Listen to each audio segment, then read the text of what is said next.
A very warm good morning to all my esteemed colleagues and dear student friends. I welcome you all for today's session, which is on transfer of information from verbal to visual. You can have a look at the slide.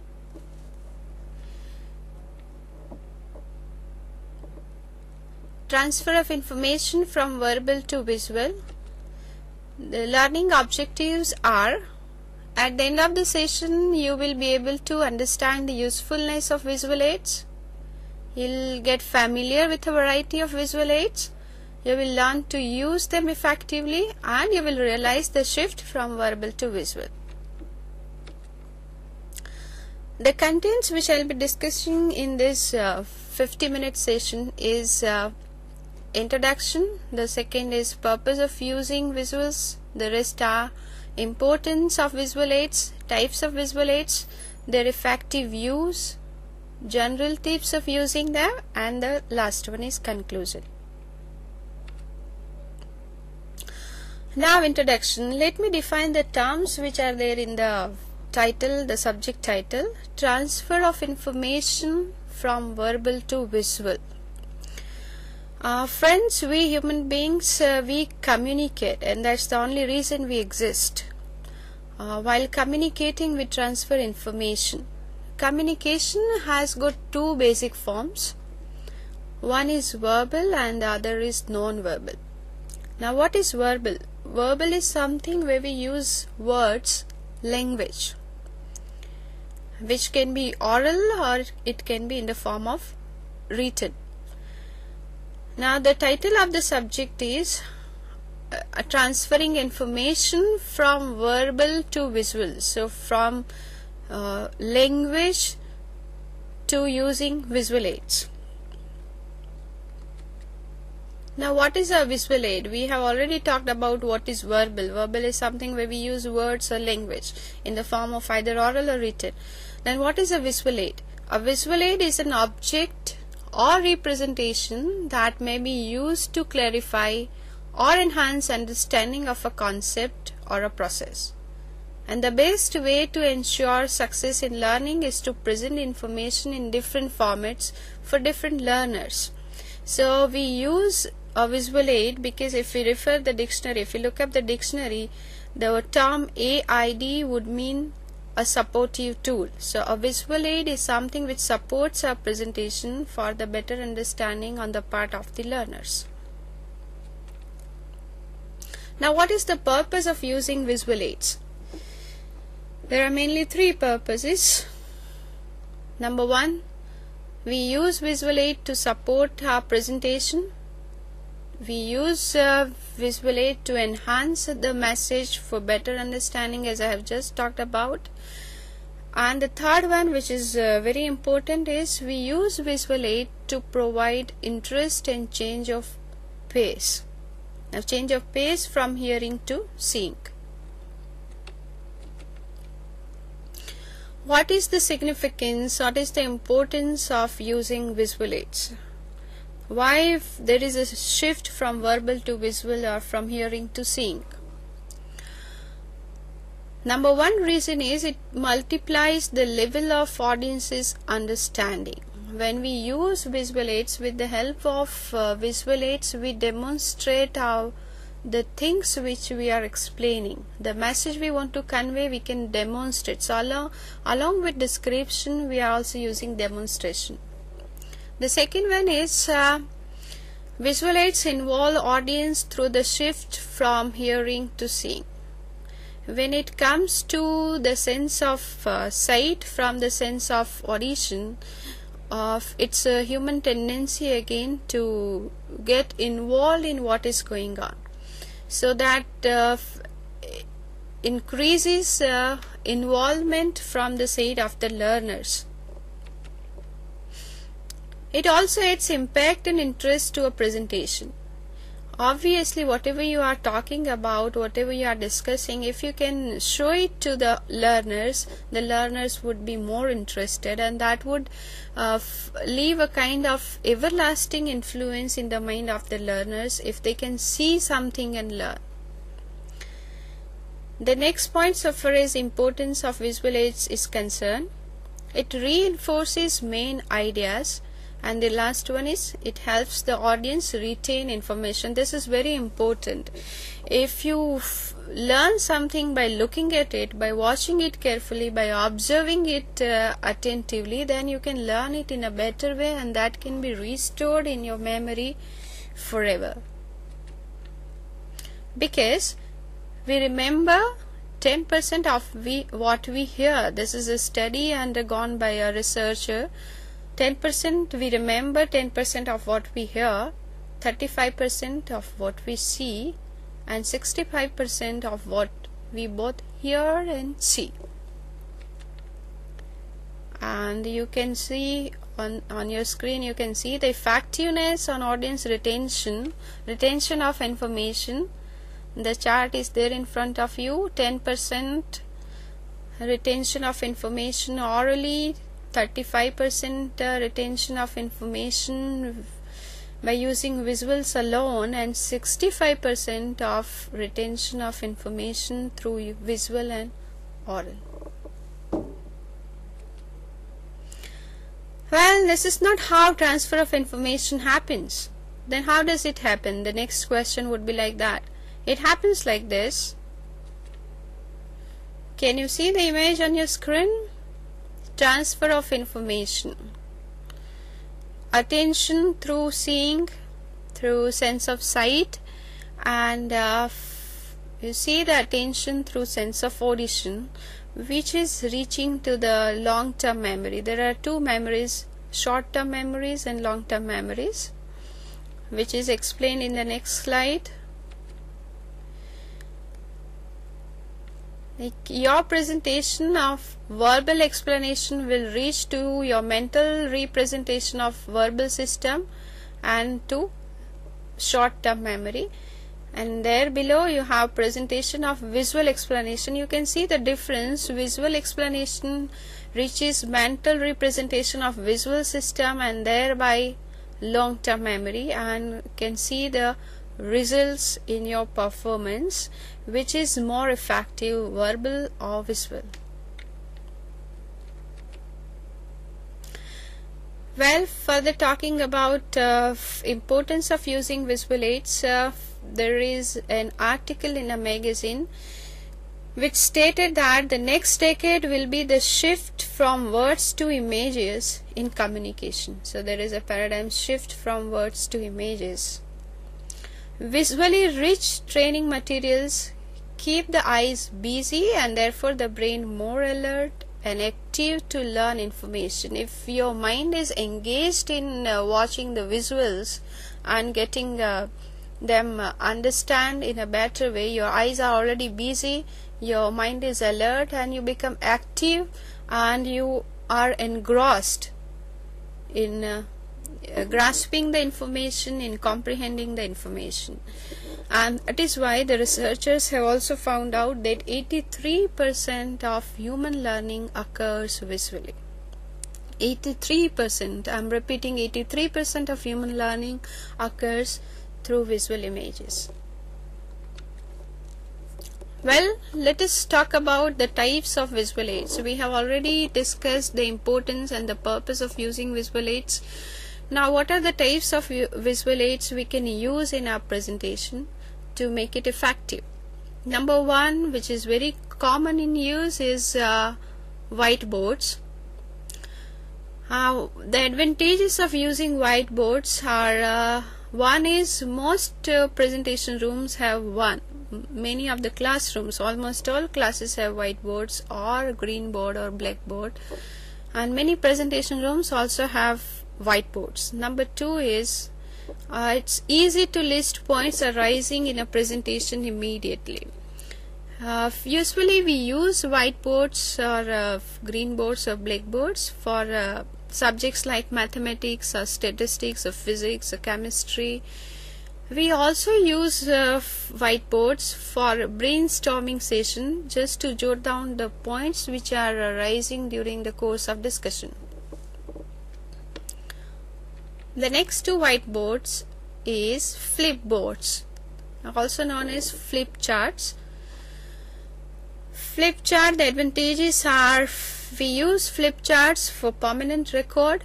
The things can be recorded in a flip chart and can be used in future also.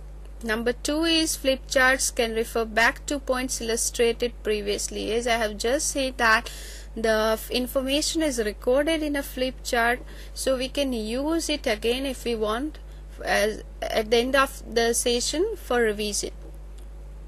Flip charts can prepare a visual aid and keep covered up. You can prepare flip chart well in advance and you can keep it covered. Flip chart is a kind of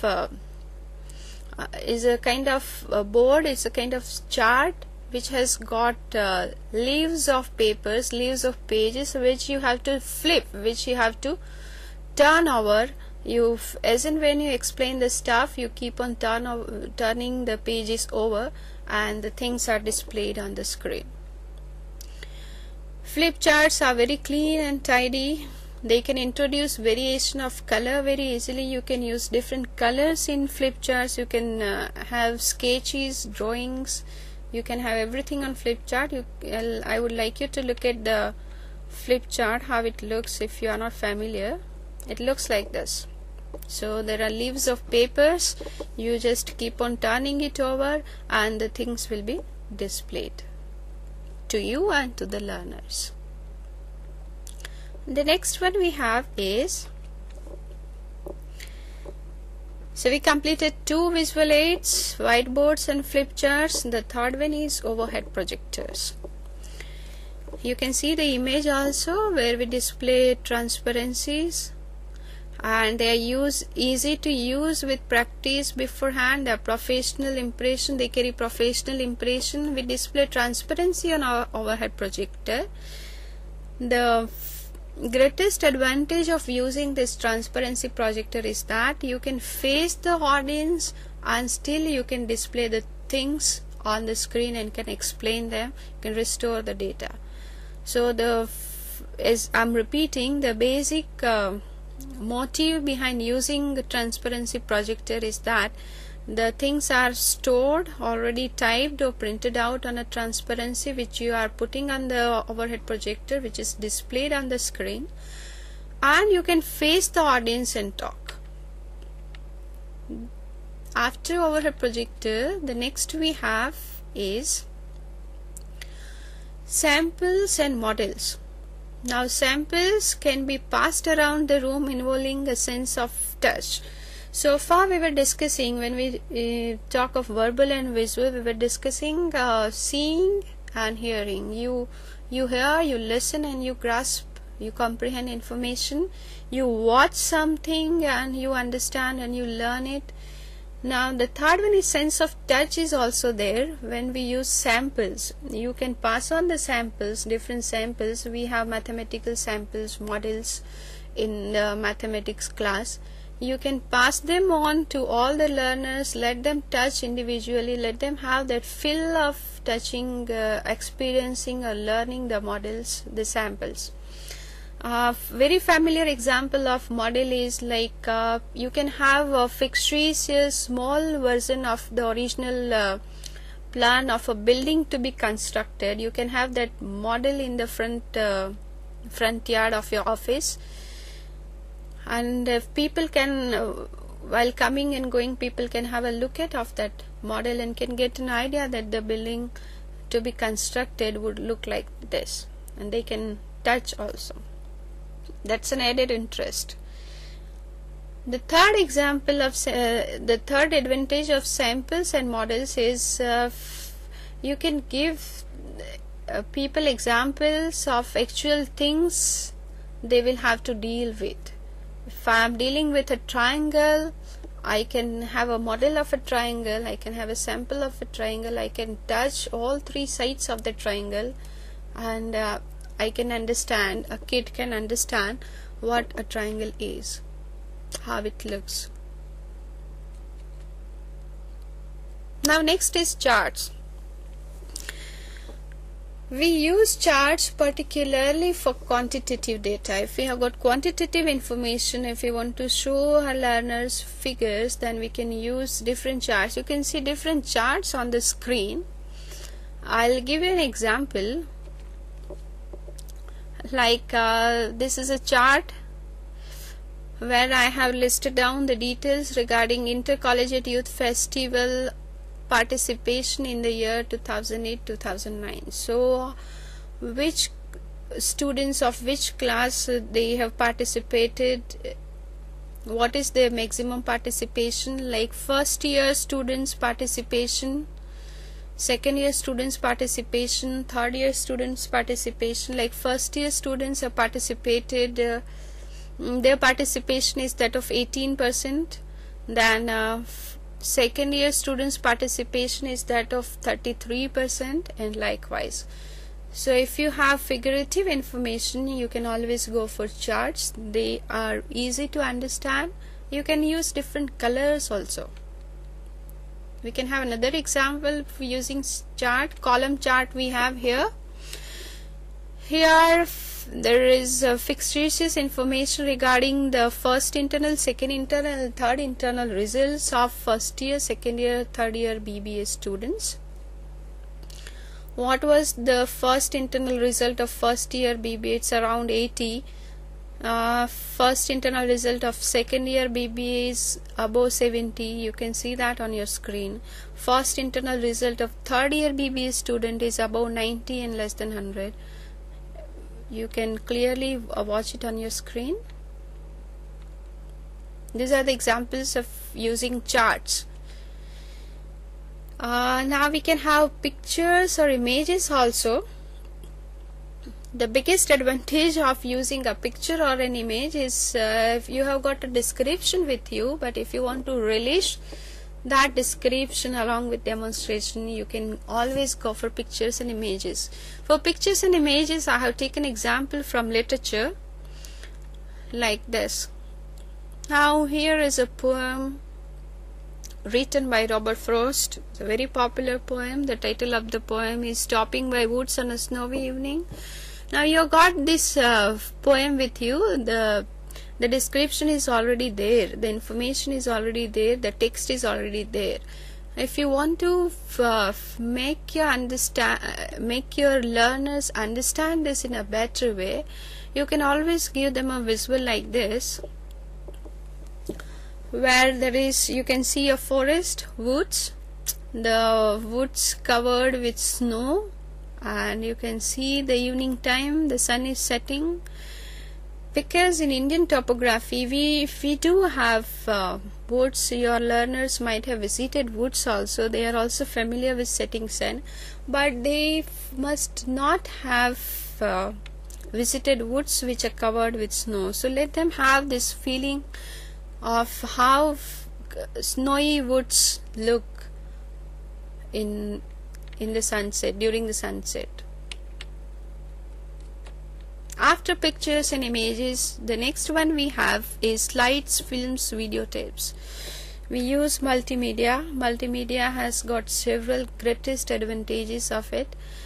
We use it for fun, entertainment. They are very interesting. It also gives a professional touch to your presentation. You can have several concepts. You can screen those points in your PowerPoint presentation the way I am doing right now, and can give a professional touch to it.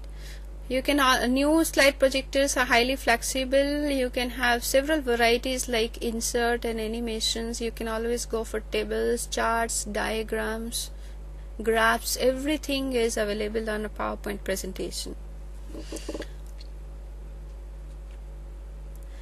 Now the types of visual aids are done. We are done with types of visual aids. The next one is how to use them effectively. We got familiar with the definition of visual aid. We also got familiar with the importance of using it, the purpose of using visual aids. We also discussed types of visual aids. Now we must learn how we can use all these types of visual aids effectively. Number one is, when we talk of effective use of visual aids, number one is we have to decide an appropriate visual for our presentation. For an example, if you want to show some progress in one aspect of your organization, of your business organization, then you can go for line chart where only one aspect is covered. If you want to talk of comparing data, then you can go for column chart or pie chart or bar chart. Plan explanatory visuals. You have decided your visual, you have selected some visual out of several available to you. Then you have to explain your visuals. You describe the text, you are discussing the text, and you are to support the text, you are using a particular visual. That visual has to be very explanatory in its sense. If you are unable to explain, if you are just showing the visual, it doesn't serve the purpose. The next we have is explain them effectively. As I have just said, use them with discretion. Like we use visual aids initially, we explain the stuff with the help of visual aids. Then we have to remember one thing, we have to consider one thing, that we are using visual aids to reinforce the main ideas. Now at the end of the session, when you happen to revise, when you happen to give a recap or revision to your learners, at that time also you can use the same visual aid and you can remind them of that this is what they have learned. The next one we have is use them with discretion. We have done. Then the last one is demonstrating something which is very easy to understand. We have been talking about demonstrating things by using visual aids. There are general tips we have to ponder over. While using the visual aid, you being a presenter, being a communicator, being a teacher, you should not keep on looking at the visual aid yourself. You are using visual aids for your learners, so let them watch it. You are not watching it yourself. You have to look at the audience, you have to describe and demonstrate it at the time you are facing your audience. If you are not facing, for an example, you are using a whiteboard, you are writing something on the board.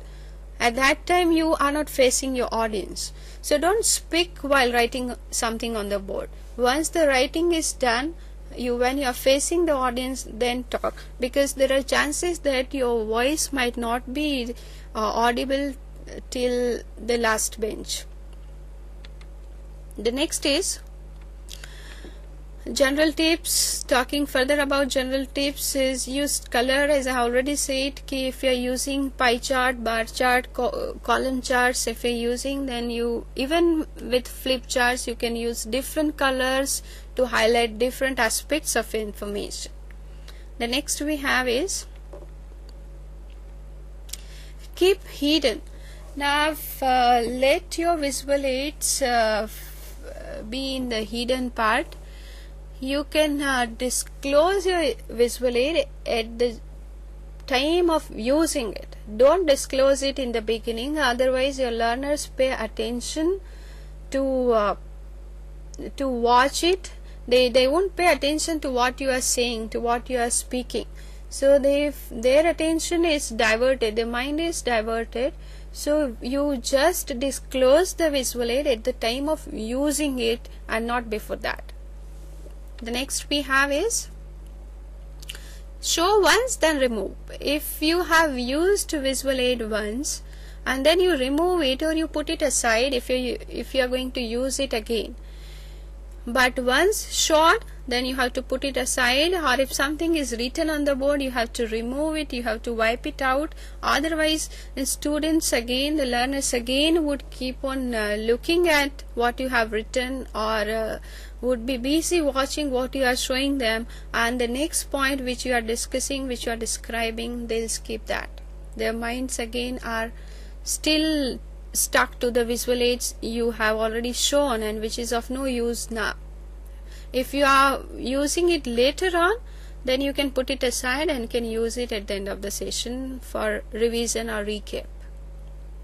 The next we have in general tips is make sure the audience can see. You are coming with beautiful visual aids, very interesting, very attractive, but what if your students cannot see that properly? You've got a class of 100 learners, 100 students, and the things, the stuff you are coming with are not tangible till the bench. For an example, I am using this PowerPoint presentation. I prepared slides. If the size of the fonts is not big enough, then the students cannot see that properly, they cannot read them properly, and it doesn't serve any purpose. It's not an effective use of audiovisual aids.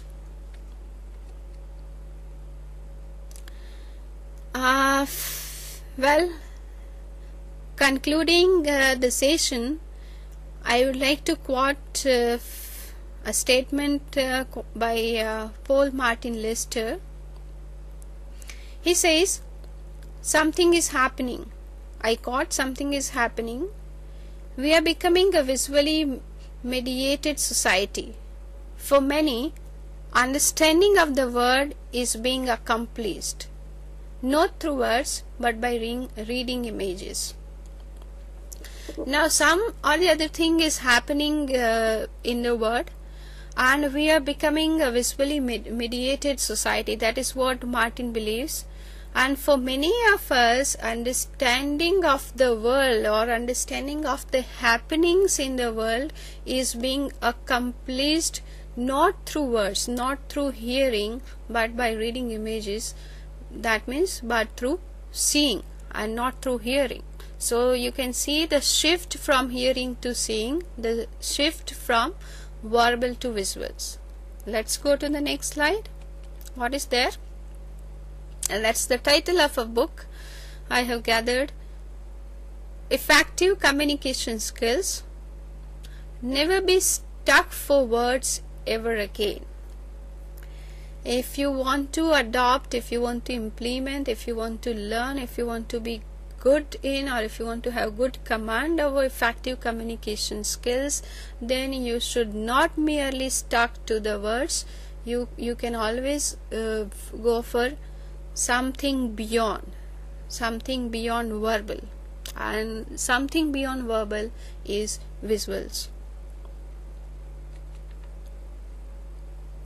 I've got assignments for you students. You have to prepare a talk on the procedure adopted, problems faced, and the advantages accrued from computerization. Let me clarify your assignment. Supposing, take it for granted for a while, that you are a finance minister of a public limited company, and entire procedure, entire system in your organization is recently computerized, and you are asked to prepare a presentation on the procedure adopted for computerizing the entire system, and the problems you've come across, and the advantages accrued from the computerization process. You have to prepare a presentation on this, and your assignment is what kind of visual aids you will use. You have to describe and how you are going to use them, and why you are selecting particular visual aids. You have to prepare an assignment on this. You can select either of the two assignments. I have got the other one also for you. An introductory lecture on principles and process of communication. Supposing you are a guest speaker, you are invited to deliver a lecture on the principles and process of communication, and you are asked to use whiteboards or green boards or blackboards, whatever available in the room. Then what kind of information, what are the points you would be writing down on the boards, and how you would be using whiteboards available to you so far as your lecture on principles and process of communication is concerned. These are the two assignments for the learners watching me here, and you can pick up either of the two assignments and can prepare it. I extend my sincere thanks to all the learners and teachers, and if you have got any queries, your questions are invited. I invite you for the questions if you have got any. Friends, let your doubts be clarified.